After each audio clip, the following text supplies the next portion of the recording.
I've been feeling a little bit blocked with my art career lately. I've been doing too much computer work. A lot of the stuff that I've been doing lately is just like mainly organizing stuff and answering emails and organizing exhibitions. I miss the action of making art, of like getting myself and doing stuff. Thing is, I'm in between studios, so it is a little bit complicated to really get into creating new and bigger pieces. So I thought this might be a good moment to go back into digital drawing. A couple of years ago, when I was still living in Buenos Aires, I used to work a lot with digital drawing and made some artworks out of it. It was super fun, I enjoyed it a lot, and I haven't done it for a while. So I went and talked about it with my mom, because yeah, I'm a grown-ass man that still asks for advice to his mom. Moms just give good advice, what can I say? She was very supportive of the idea, just a little bit worried about me going and buying some new gadget that I would never use. And I was like, yeah, Mom, that makes sense. Anyway, I kind of went ahead and got it anyway, so. My mom said it's probably not a great idea to spend like $1 gazillion on an iPad in the middle of a pandemic.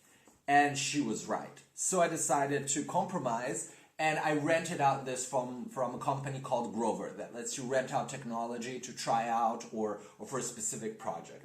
And it's great because this way it gets me a chance to play around with this, see if it works within my art career flow, and if I can sell some digital prints of these artworks, it pays itself. So let's see if I can get some digital artworks done and sold.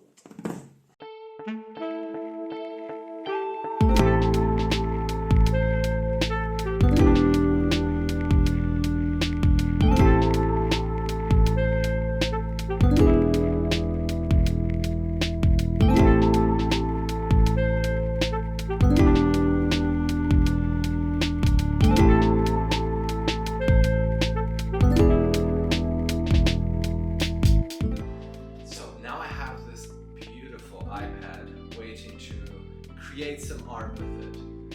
The thing is, I cannot really think about a nice subject for this first drawing. It's causing me a lot of anxiety. I don't know what is the first thing I want to draw.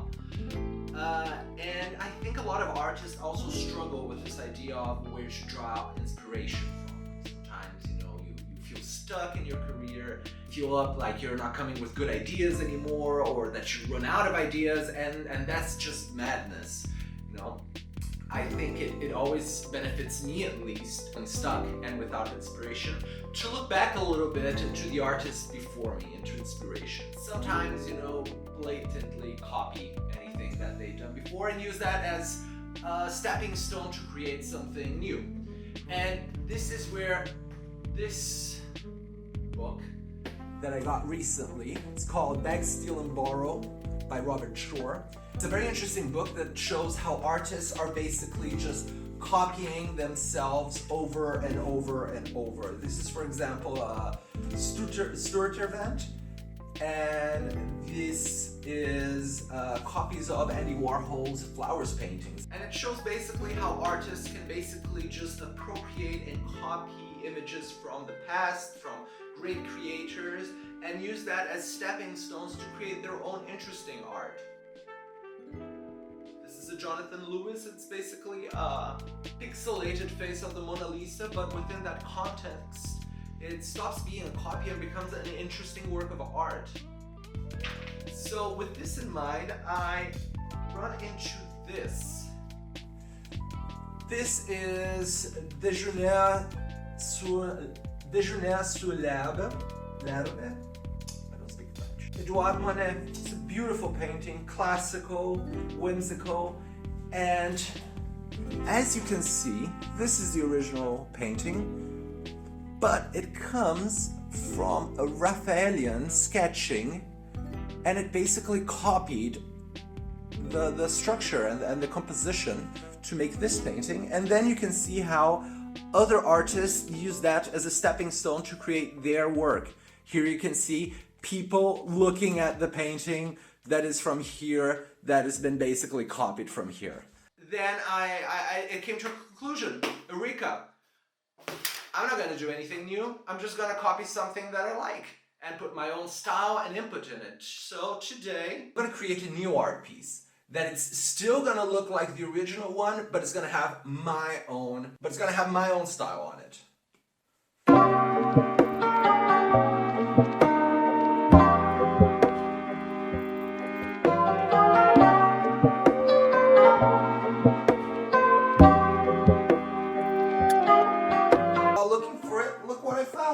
Picasso did one too, so let's stop copying if Picasso did it too.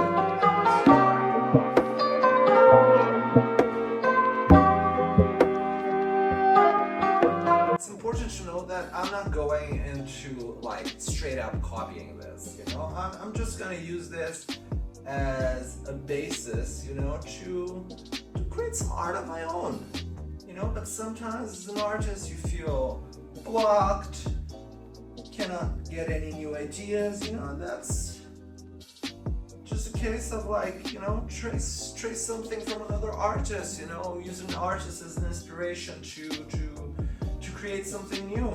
You know, all artists is a remix of everything that's been done before anyways, so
of this whole digital drawing process is how easy it is to transfer this into a print-on-demand product such as t-shirts or hoodies or framed prints. It's such a direct process from creating this digital artwork to uploading it to the internet and making it available for your audience to acquire it. It's just a very attractive factor of it, I must say. I think this could be like a game changer for me, so let's keep our fingers crossed.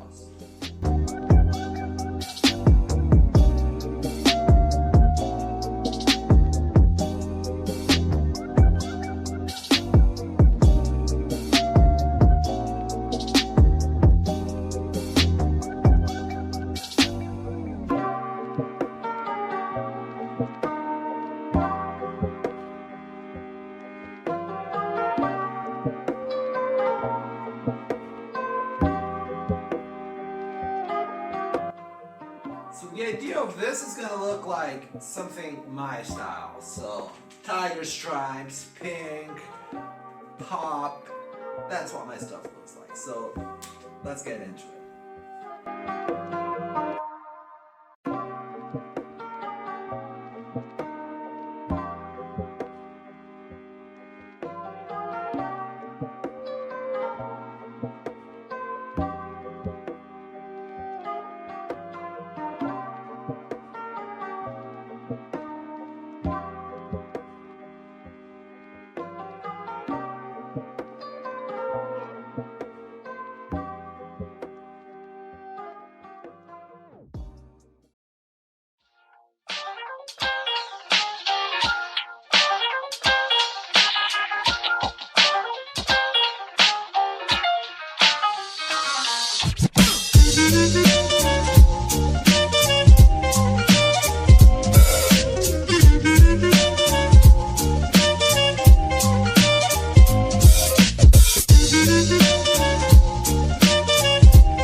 Check it.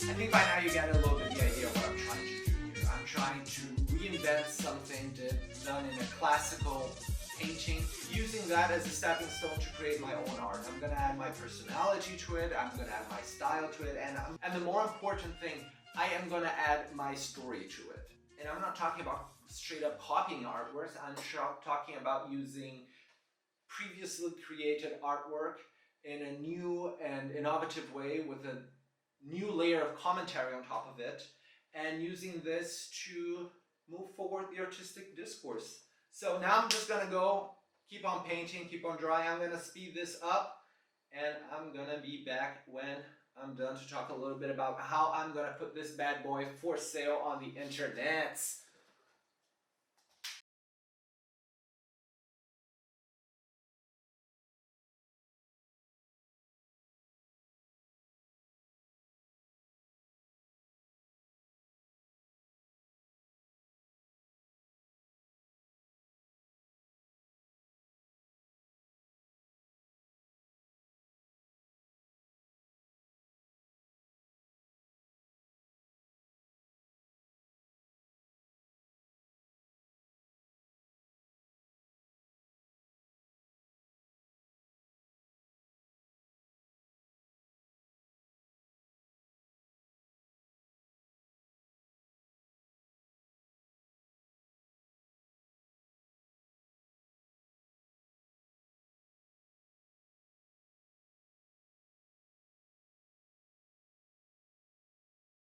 As promised, I went a little bit crazy because the idea was not just copying Monet.